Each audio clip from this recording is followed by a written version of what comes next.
So as a reminder, this is the breakout session for increasing provider readiness for telehealth.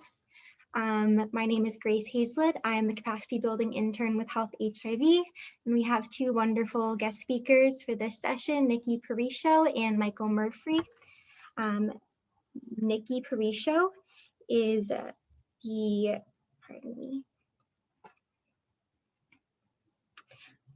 Nikki Parisho is the program director at the Northwest Regional Telehealth Resource Center. She brings a wealth of experience and a focus on the patient to her new position. She most recently served as the virtual health manager at Kalispell Regional Healthcare in Kalispell, Montana, where, like many of you, she experienced the telehealth surge due to the COVID-19 pandemic.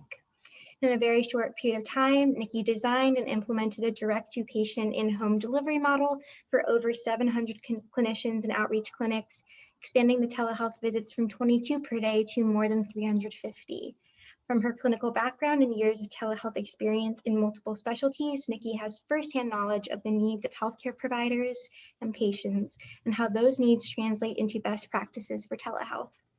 She also has a regional perspective, having served on the NRTRC Advisory Board and the Montana Telehealth Alliance. So welcome, Nikki. We also have Michael Murphy, a lifetime resident of Alabama. Mike is a graduate of Auburn University at Montgomery and the University of Alabama. He received his Master of Social Worker degree in 1989 and is licensed at the LICSW level. Mike currently serves as the Chief Executive Officer for Medical Advocacy and Outreach based in Montgomery. Prior to his hire at MAO, he served as Interim Executive Director of the Southern AIDS Coalition. The great majority of his life has been spent living and serving in rural areas of Alabama. Having grown up in that environment helped instill an extra sensitivity to the specific needs and cultural differences that rural communities present. This background was particularly helpful in the expansion of HIV-specific medical care to rural communities in Southeast and West Alabama during his service at Montgomery AIDS Outreach in Montgomery, Alabama. Mike has been a presenter at 3 White House-sponsored programs discussing telemedicine services in the Deep South, a frequently requested presenter on social work, case management, mental health, and HIV issues at national, state, and local conferences and programs. His work and life experiences have been invaluable in learning ways to reach people both professionally and personally. We're super excited to have you both speaking, and we're going to kick off this afternoon session with Nikki's presentation. So Nikki, if you'd like to come off your, turn on your video and come off mute, we can get started. Great, thank you, Grace. Can you guys hear me okay? Excellent. So today, as Grace said, I'm Nikki Parisho, and I'm the Program Director for the NRTRC. Please go ahead and advance the slide. And the Northwest Regional Telehealth Resource Center is part of the National Consortium of Telehealth Resource Centers. So I know that we have participants and attendees from all over the country. So this map kind of highlights where you could be located and which technical resource center could be of assistance to you. And go ahead, please, and advance to the next slide. The NRTRC, we are housed and hosted by the University of Utah, and we are supported through HRSA and the Office for Advancement of Telehealth. We are designed to support providers, organizations, and patients in the use of telehealth and technical assistance. We are one of 12. We cover specifically the Pacific Northwest, so Alaska, Oregon, Washington, Idaho, Montana, Utah, and Wyoming. Go ahead and please advance to the next slide. So today I want to talk about telehealth acceptance, provider buy-in, really just how to adapt telehealth into your practice. And go ahead and feel free to use the chat box if you have any questions specifically about what I'm discussing. But what I really want to dig deep into today is how to engage your providers in telehealth delivery, really defining who are those champions. The workflow changes that occur when you try to implement telehealth. Telemedicine buy-in from clinical staff, like that is just as important, if not more, than the provider buy-in. And then also some educational opportunities that are available for telehealth. Next slide, please. So first of all, before you can even talk about provider buy-in and clinician buy-in, is you need to assess the core readiness of your practice. So whether you are an independent provider or you are part of a large organization, there are really some important pieces to recognize at where your practice might be and where you're at in adopting telehealth. So, have you looked at, have you considered the financial considerations to implement? So some questions to ask yourself or to ask your administration or your partners um, is there organizational leadership support? Is there somebody, is there a provider that is willing to lead the charge, somebody that has experience and is committed to developing these telehealth efforts? It's really important for you to have a vision and a priority and a goal of what you want telehealth to look like, and then kind of roll that into a business plan. This takes financial considerations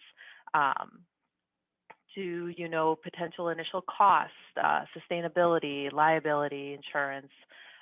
What does reimbursement look like for telehealth? So those things are just maybe little check boxes that you should have when you're looking at starting telemedicine. The operations piece. Have you considered how telehealth will affect your operations and all of your staff in the clinic or in your practice? Has technology been evaluated, determined, purchased? And with that piece in technology, since COVID has hit, there's been a huge eye opener realization of the importance of translation services and accessible language offerings. That wasn't, it was a priority before COVID, but now when telehealth kind of turns to the only modality, that has really increased. Staff engagement. This one is huge, and we'll talk about this a little bit more in the next couple of slides, but is your whole team interested in engaging in implementing telehealth?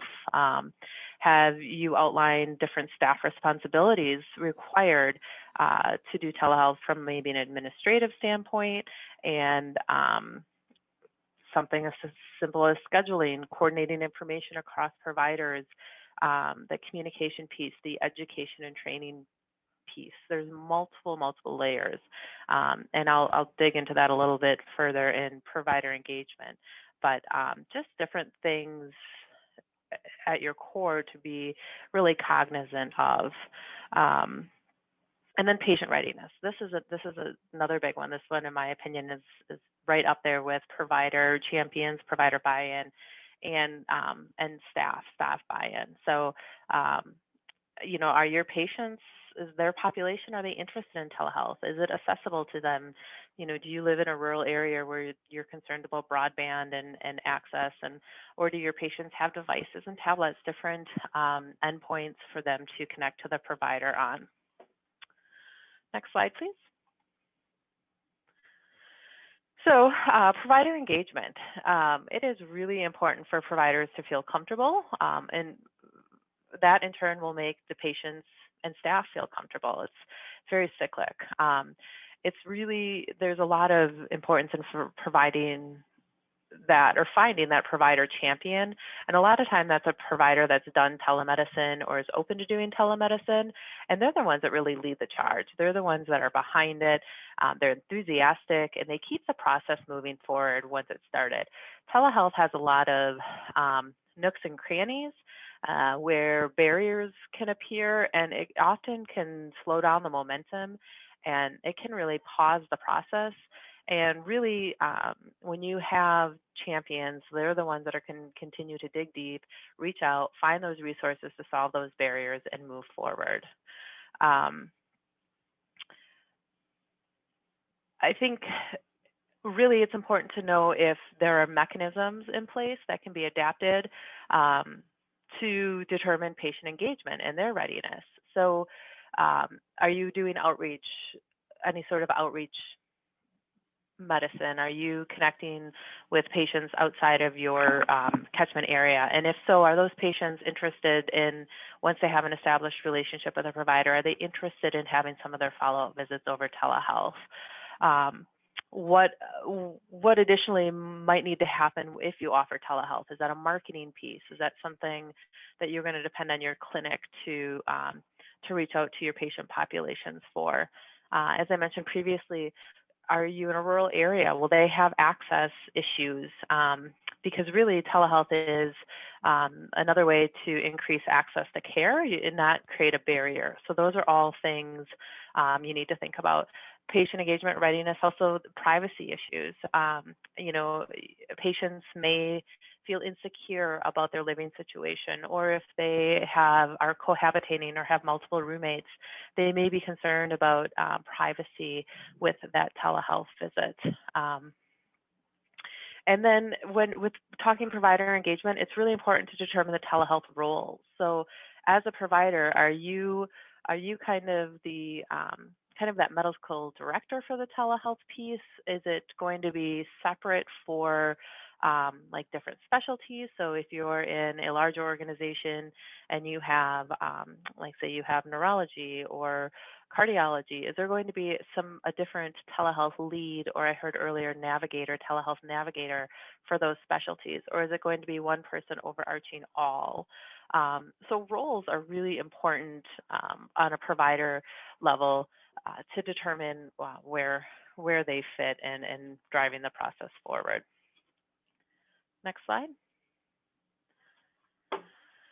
Okay, workflow changes. So this one is huge. So as Grace mentioned in my bio, I was working in a clinic setting, hospital setting during COVID. And what I learned about workflow with telehealth is it is constantly changing and constantly evolving. Just when you think you have something figured out, something happens and you need to change that workflow algorithm. So really, you know, I'm not really sure of my audience and what your setting is, where you're practicing or where you're a clinician at, or where you might be an administrator at. But if your practice has multiple clinics and specialties, it is really beneficial to work with each practice and each specialty individually. And I know that sounds painful, and it's much easier to have kind of a blanket workflow, but no clinic operates the same way. And so you can't expect them to implement changes as huge as telemedicine the same way. So I'll start at the top here, operational. So consider the operational requirements that you would need for telehealth in your practice. Are you a provider that sees patients in multiple states? And so over telehealth, you're going to say you are located in Montana, but your patient's in Utah. You would need to hold a license in the state where your patient is residing. So if I were the provider, I would need a license in Montana for my Montana patients. And then I would also need to be licensed in the state of Utah if I were going to see a patient there.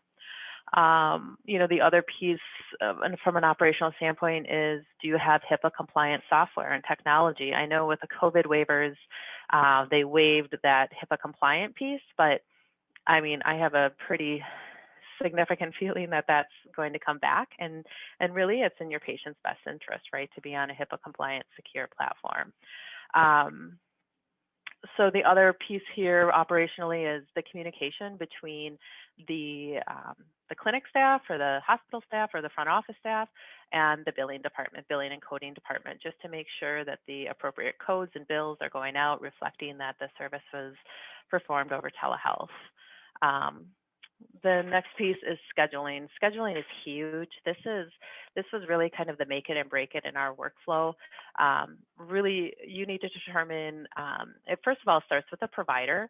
The provider needs to look at their patient panel and determine who the appropriate patient is for telehealth, because not all patients can be seen over telehealth. So the first step is that patient saying, yes, Joe could be seen for a med check over telehealth, and that provider would communicate that to either their nurse or MA or front office staff. And then it's up to that front office staff really to make that initial call to the patient and check in and say, hey, you know, Dr. Joe said you might be a potential patient for a telehealth visit. Are you interested in this? And at this point, this is really the front office staff's role to explain what a telehealth visit is and what it looks like. the platform that they might use, and really best practices to make a connection with the patient at this point over telehealth, however that patient's going to be seen, whether it's a software platform like Zoom or an EHR, a video embedded EHR like Epic or Meditech and MyChart.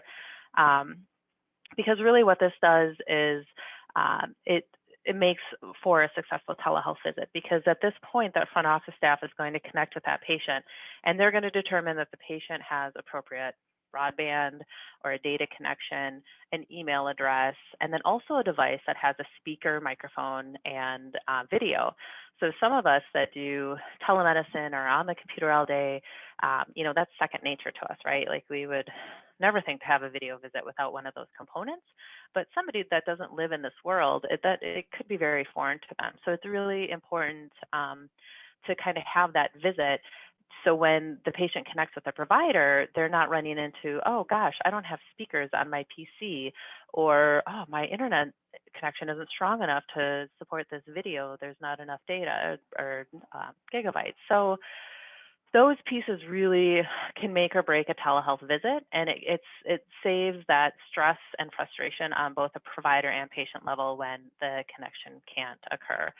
So that scheduling and clinic workflow to me is as big as provider buy-in and having a successful telehealth program. Patient documentation consents. So consents, Medicare requires a telehealth consent, and Medicaid varies by state. The Center for Connected Health Policy, CCHP, is a really key resource to provide each state's requirements from a state level. Is it allowable, which right now it is during the COVID waiver, but for a provider to document in their H&P that the patient has verbally consented for a telehealth visit?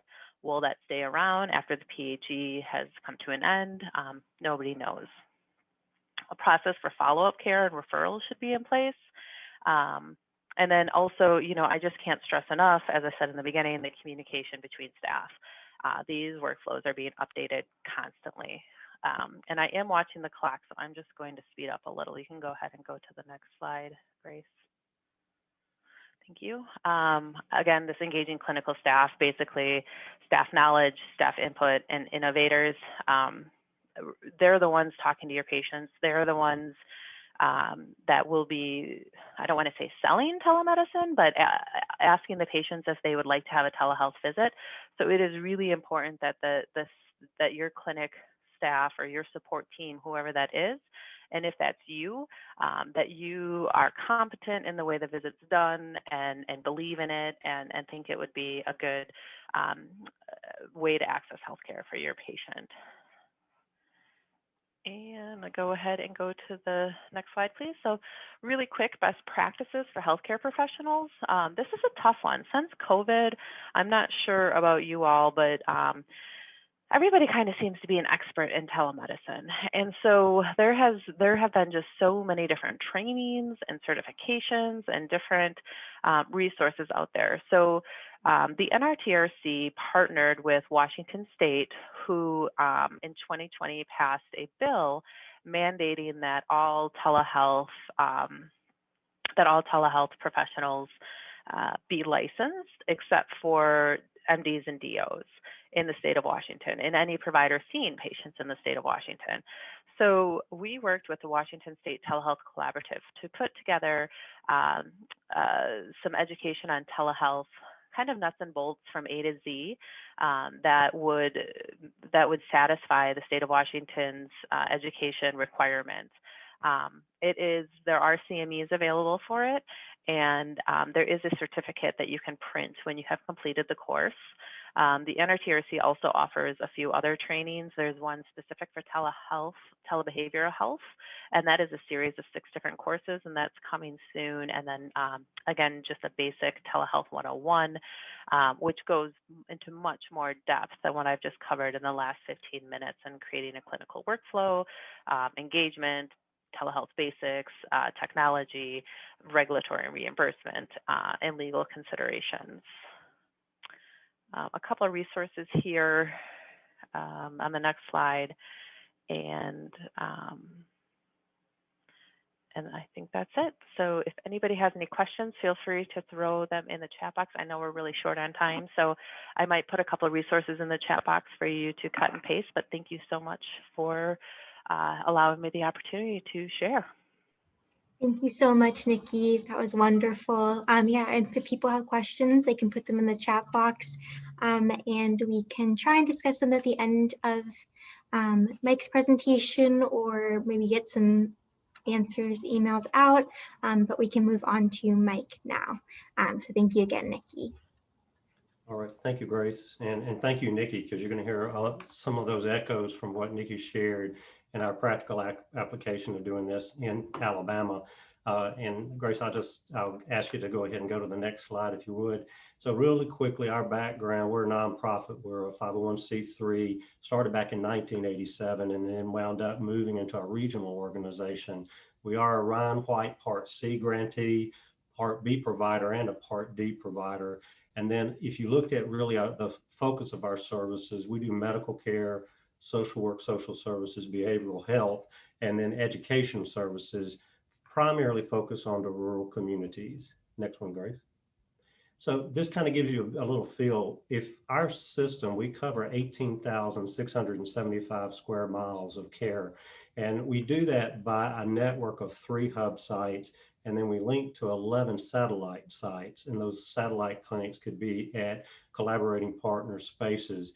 And we link all of that by our telehealth system. We actually have been doing telemedicine since 2012. So we've had a lot of the good and the bad of it. We've learned a lot, but it really did help us as we prepared, as we had to deal with the COVID pandemic. So out of that, we were grateful for our experiences.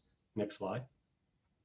And it's important where we are because, as you can see, HIV in Alabama's individuals living with HIV in the state of Alabama, actually over 65% do not live in urban centers. They actually live in small cities, small towns, and rural. And as you remember, our area that we're serving in that southern corner is that really the epicenter for HIV. These are very rural counties, very poor counties. And out of that, we really are seeing a tremendous need because there's also massive poverty in the zones that we're covering. Next slide. So our traditional model of HIV care for people in rural Alabama was just like this. In fact, I was hired as a part-time social worker to do just this. I rode with a group. We went out, sometimes driving 2 hours one way, 2 hours back. And when we did that, we were seeing our rural care clinics. We were going to the spot. We still do that to a point today, but with the advancement of the telemed and the telehealth system in since 2012, it's really allowed us to still do face-to-face in our rural clinics, but also do a lot of our work now through IT technology, which has been very useful. And this model too, when you look at it, it's great in one standpoint, but not great in others, because that's a lot of drive time when nobody was being served. So we're thankful to have the options for telemed and telehealth. Next slide. So if you look at our system, it looks very similar to this. When we do our satellite sites, we have a nurse in our case, who is there with our recipient. And then our medical provider, a nurse practitioner or an MD or DO, is on the other end.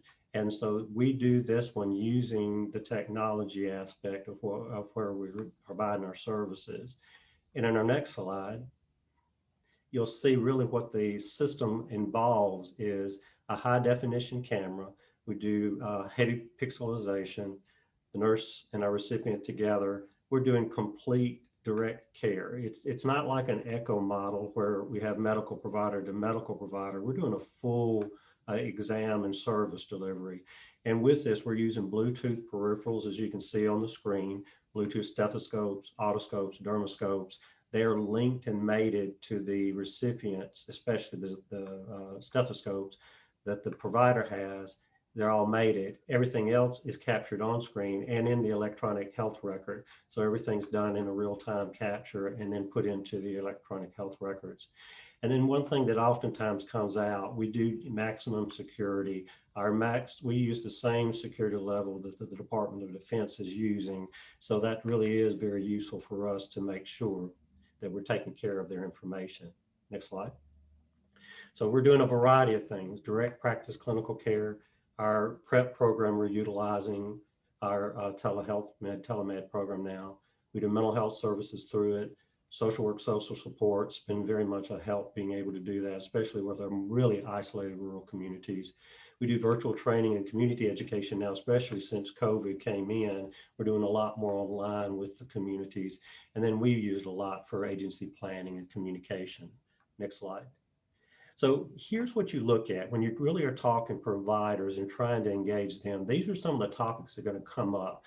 So I'll start with that protection of patient information. And I want to kind of read a little bit off of this one because, as Nikki had said, that Hipaa compliance is really important. It's important for your provider if you want to engage them and get them involved, but equally important for our recipients. They need to know their information is being protected. So when you look at a delivery structure, you want to make sure that this encryption that's going to be used with your telemed telehealth is at that level. And one thing that we oftentimes say that if you're using telehealth providers, that what you are, if you're doing a vendor that's outside, you want to make sure that one of the biggest things you get is a business associate agreement between your program and theirs, just defining that this is going to be a HIPAA compliant delivery structure. So again, business associate agreement, absolute necessity. I also would tell you that one of the big questions when you look at protection of patient information is to make sure that you have a platform that is ensuring that the video and the audio are encrypted on both ends, both from your standpoint and also from the other on the recipient side. Now, we chose to go with our own system. We have a bridge system that we put into place just to where we could control that. But there are options out there. And so I just would always note to you just to make sure the encryption is on both ends because you don't want your information leaking on either end. And then that rolls into that telehealth with little or no IT support. One of the things that people who are starting off are going to face is we're not sure if this is how we want to go. We're not sure we want to invest lots of money. Now, we put the hardware codec, so we got everything in-house. You can also go through a software codex, which means you use a program, whether it's a Zoom-like platform or others. And so when you do that, it costs you less. You still have cost, but the onus is then on the provider there, on the delivery structure. So if you're doing that, that could be helpful to you if you're a smaller organization and really don't have a huge amount of IT support. But I'm going to tell you something. Whatever you do, if you want to keep your providers engaged, you've got to make sure that you have that support should something occur. Because if you don't, they're not going to buy into your system. They're going to be uncomfortable. And we'll talk about that. But if they have a breakdown at any point and you're really having a struggle getting them involved, you're going to need help. You're going to need an IT help. That transition from in-person to telehealth is going to be a struggle for many of your providers, and not just your older providers, but also your younger who may be much more comfortable being hands-on, pressing the flesh concept.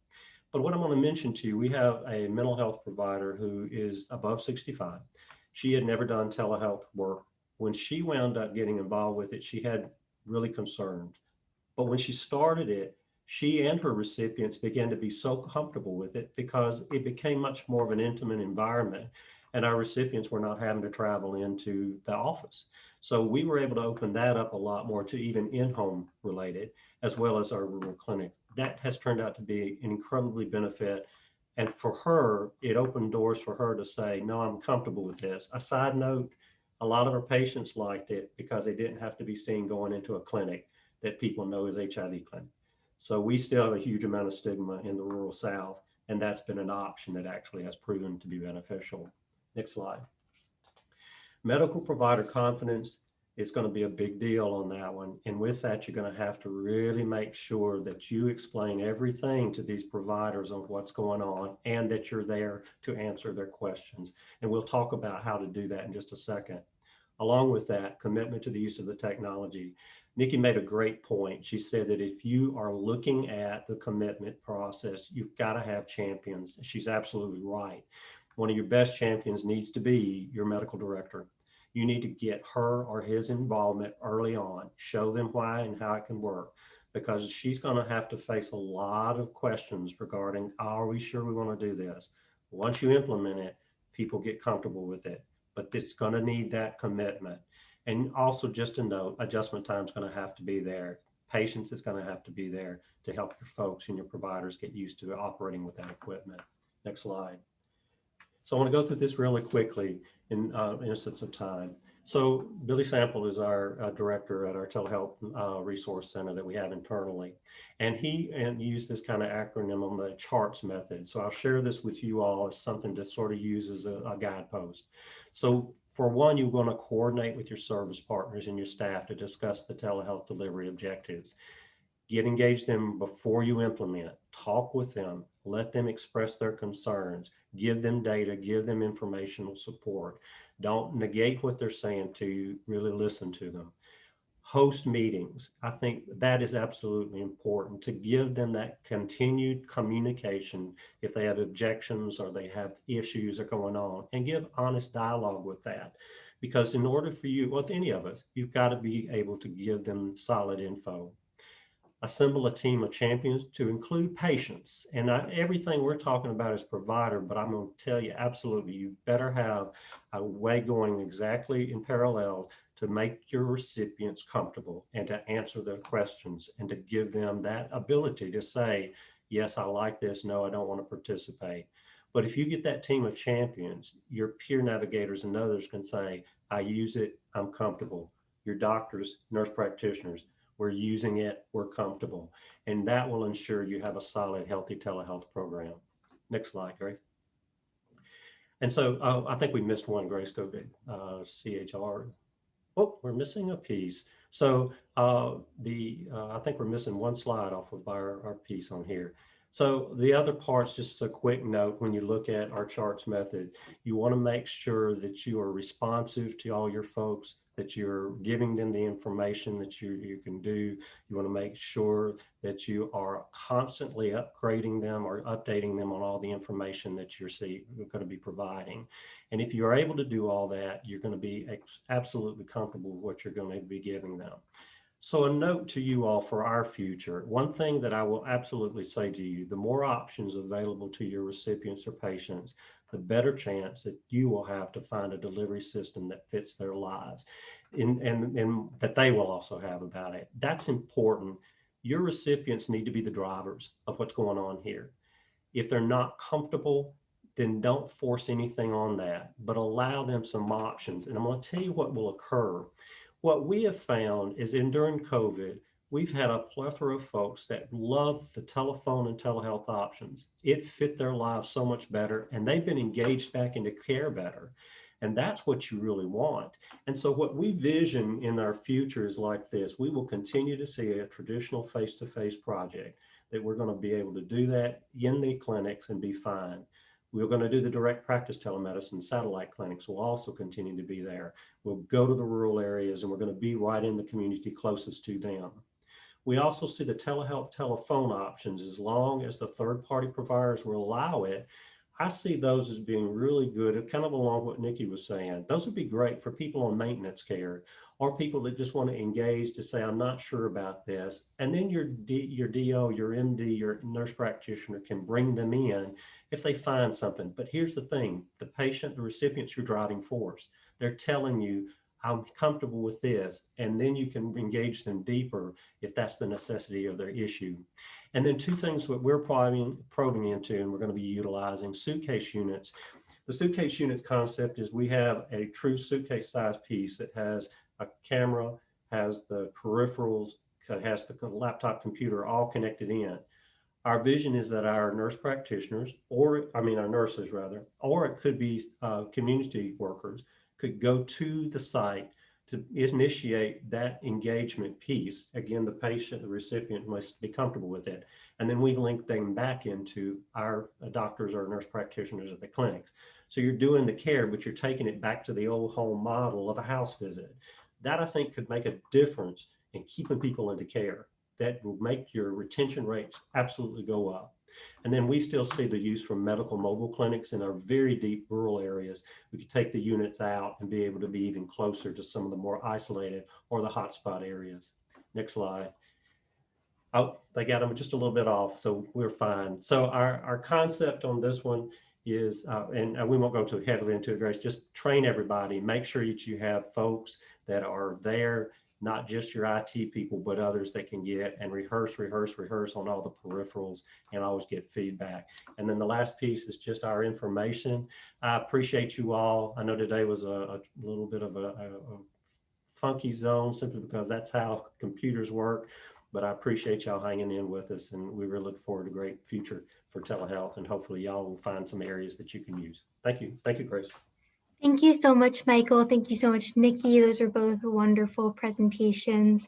I learned a lot. I hope the rest of our audience did as well. I am going to stop screen sharing so that I can see the chat and see if there's any questions. One moment. So I don't see any questions. If anyone has any, please feel free to put them in the chat or to take yourself off of mute and ask them. But I also recognize that you have stayed beyond 4, so totally understand that. I do see one right now. It says, how do you manage clients with limited access to technology? I think that could work for Michael, or if Nikki wants to take that, either one. Nikki, if you want me to, I'll start it. I tell you, one of the things, we again go with their abilities. So telephone for some during COVID was their best option, and that was good. We are also, because we have social workers involved, we're very clear on being able to provide access to things, whether that's iPads or telephone possibilities. So our social workers can engage. And I'm going to tell you something, this is very interesting. We read, and we're in a very poor area. We have not had very many of our folks not be able to access. I think one of the keys, and something for all of us who are providing care, is to talk with our recipients first, because many of them, including people that we've considered homeless, actually do have access to telephone. And so talk with them early to determine what options do they have and what could we help them to get, if that makes sense. So I would say it's not as big a barrier as one would think, but you definitely work within what your recipient wants. Is there anything you'd like to add to that, Nikki? Yeah, I would just want to throw on work with your local community. I know some libraries and other resource centers were actually loaning out iPads and devices to actually have medical appointments. So there was some, I know they used some COVID CARES funding for those type of programs. So yes, to echo what Michael said about asking the patient what they have available, if it's a telephone or a smartphone, but also look at your local resources and see if anybody is working to provide those devices for that population.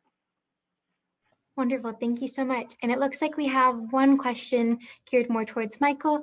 Can you please talk about the technology system used by MAO for telehealth purposes? Good, sure. So one of the things I mentioned, we decided to go internally. So we established our own bridge to where we don't utilize Zoom platforms or others just because we wanted more control over it. We use peripheral equipment from a variety. We just have to make sure that they work within our structure. So we may have Polycom items, we may have echo stethoscopes. We've our providers to make sure. If you are looking at software concepts, which are technology platforms that just kind of start off with, I can't necessarily give you a specific one because there are a few out now that are probably solid. I would tell you, you've got to make sure you ask early on, how HIPAA compliant are you? And also look at how easy it might be able to be used by your recipients or patients. You almost kind of have to vet that out early. But think about that before you go into those platforms. You definitely want secure, and it needs to be secure on both ends. And if you ask those platform folks and they don't know what that means, then don't use them. Really look at some other options. But we decided to go internally and establish our own bridge system to do that. Wonderful, thank you. And I think if anyone else has a question, please feel free to put it in the chat. If not, thank you so much to both of our speakers. You were both wonderful, and to everyone for their patience, speakers and audience included. I am going to put my email in the chat box.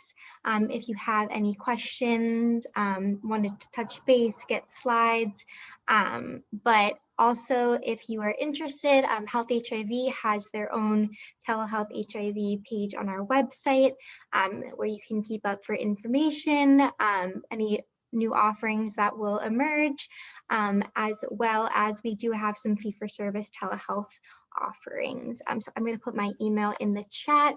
Again, feel free to write any more questions, but if there are no more questions, then have a wonderful day. Thank you so much for staying late. I so appreciate it. Thank you, Nikki. Thank you, Michael. All right. Bye, everyone.